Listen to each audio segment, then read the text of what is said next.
Page 39, Waltz. This is a Brahms Waltz, an arrangement of it. Opus 39, number 15. That means there's at least 15 pieces, different pieces in this opus number. Okay, whatever, I don't know. If you wanted to hear what the real thing sounds like, then you can search on this Brahms Waltz Opus 39, number 15, and you should be able to find it. I'd like to talk about a few things here. I'm going to start with the right hand. The rhythm. We're back to this dotted rhythm. Now, since it's a waltz, it's in 3/4 times, so we're only going to count to 3. 1 and 2 and 3 and. So right at the beginning. 1 and 2 and 3 and 1 and 2 and 3. I explained dotted rhythms quite a bit in a previous video with dotted rhythms, so go find wherever that is in this book and listen to that if you don't understand dotted rhythms. But they all work the same, and they're all dotted quarter notes to an eighth note. So yeah. Now this is in the key of F major. 1 flat, the B flat. Just follow their fingering, it's fine. Starting out here.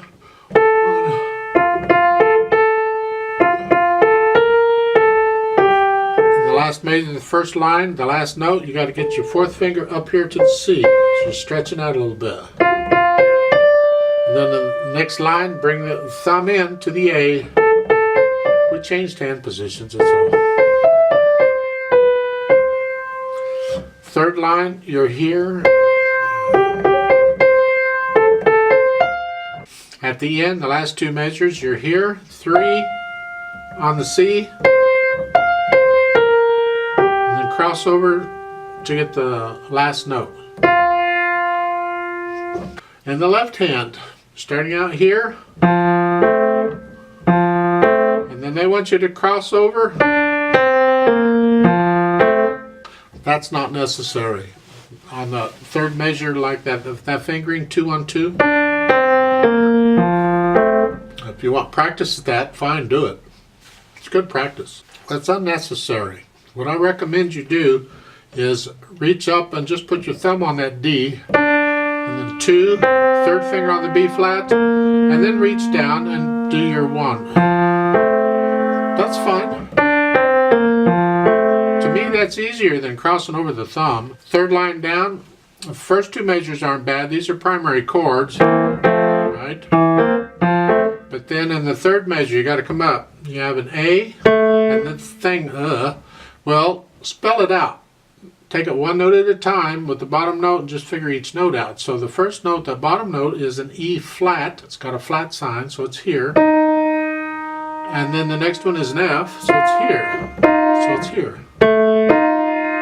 And then the next one measure, it's B flat, and then a D F.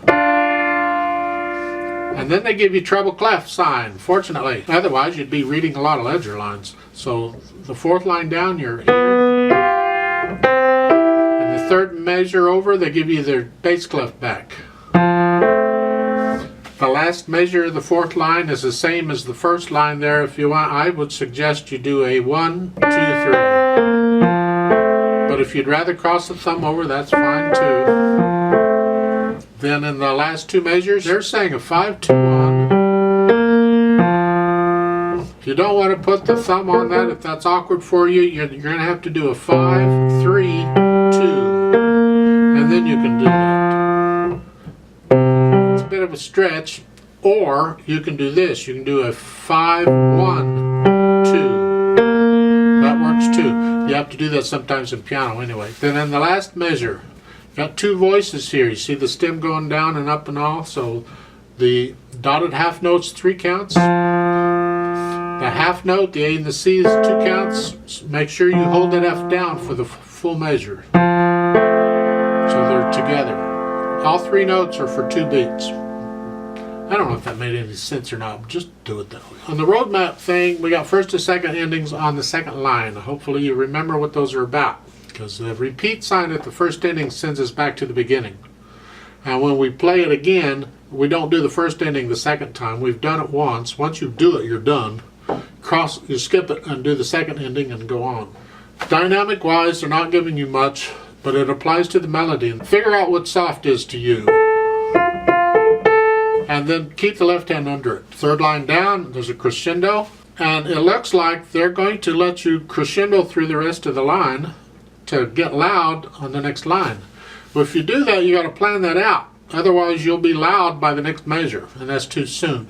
So it's like here on the third line down, first measure, soft, then maybe stay soft for the next measure. Now come up to medium soft, and then for the last measure of that line, go up to medium loud, and now you're loud. Save most of your crescendo of getting louder toward the end of it. Don't do it too soon. So that third line is here.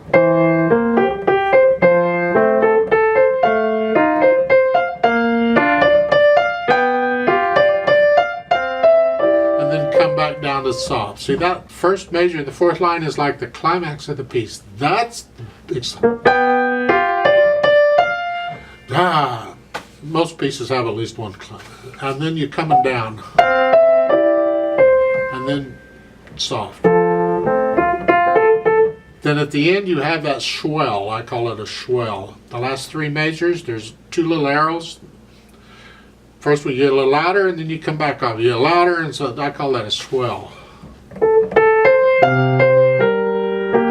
The F is where you're after. Go here, go up to here, then come back down, etc. So add the dynamics. They really do a lot to it. When we do the play with me, as usual, I'm going to leave all that out. I'm going to play the notes and the rhythms so you can hear it. And you can interpret it and turn it into music on your own. It's just gorgeous. There's a couple little tricky spots I want to point out. One of them is a fourth line down between the second and third measure. The second measure, you're up here. And then third measure, you're here. You got to get your hands down here. Well, the way I do it is, since the left hand has a quarter rest, I can move the left hand down during the rest. So it's taken care of. I don't have to worry about it. It's the right hand. I'm coming from here to here. Now there's a break in the phrase, so I can lift up and move if I want to, as long as I know I'm doing it. Otherwise, I have to come down and cross over the thumb and do it. So that measure. As long as you're aware it's coming up and you practice that move, it's really not too difficult, I don't think. Not hard for me, I don't know about you. Then the other one is the left hand rhythm. At the beginning, and you get this all over the place. You get two quarter notes and a quarter rest. You got to come up on beat 3. 1, 2, 3. Right on 3 you got to lift up. 1, 2, 3. Well, don't carry over into 3. It's important to the effect of this piece that you get silence in the left hand on that third beat. So here, 1, 2. So when the right hand plays that first note on that third beat, lift up the left hand.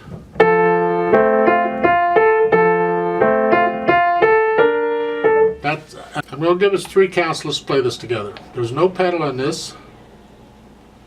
Although, if you wanted to cheat, this is a waltz, you could probably get away with pedaling the first beat of each measure just to reinforce a natural accent, but I won't say nothing. Let's just do what the book says to do. So, right hand here, left hand, 3 counts. 1, ready, and go, and 1 and 2.